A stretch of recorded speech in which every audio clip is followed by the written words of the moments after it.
Hello दोस्तों, नमस्कार। ज्ञान तिवारी यूट्यूब चैनल में आपका स्वागत है। मैं आपका दोस्त ज्ञान प्रकाश अपने चैनल पर आपका स्वागत करता हूं। दोस्तों, मैं आपको आज एक कहानी सुनाता हूं। कहानी है एक साधु की और एक डाकू की। डाकू बहुत ही भयंकर और बहुत ही आतताई था, और साधु ने जीवन पर्यंत तपस्या की थी, ईश्वर का नाम लिया था। जैसा कि कहा जाता है कि तप और तपस्या करने वाले साधु कहे जाते हैं। तो इसी प्रकार के वो साधु थे।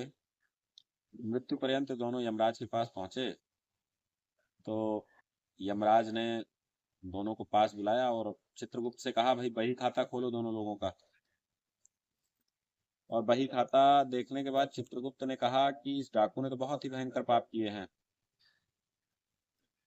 और साधु ने जीवन पर्यंत तपस्या की है, तो इनको स्वर्ग भेजा जाए और डाकू को नरक भेजा जाए।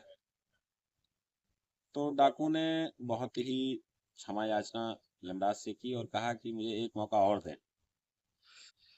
तो यमराज ने कहा, ठीक है, तुम्हें एक मौका दिया जाता है और तुम स्वर्ग में साधु की सेवा करोगे।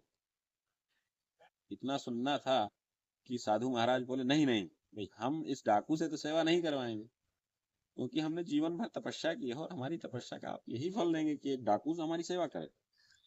मैं इस डाकू से सेवा नहीं करवा सकता। इतना सुनकर यमराज क्रुद्ध हो गए और उन्होंने कहा कि एक डाकू इतना बुरे कर्म करने के पश्चात भी तुम्हारी सेवा करने के लिए तैयार हो गया, झुकने के लिए तैयार हो गया, और तुम एक तपस्वी होकर इतना भी करवाने के लिए तैयार नहीं हो। उन्होंने तुरंत अपने यमदूतों को आदेश दिया और कहा कि जाओ, इस साधु को नरक में डालो और इस डाकू को स्वर्ग के सुख के लिए ले जाओ।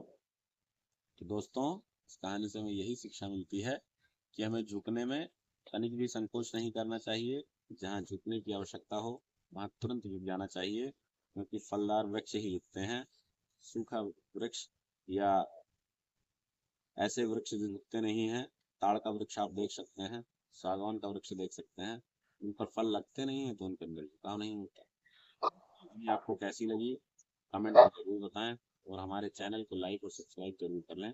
धन्यवाद।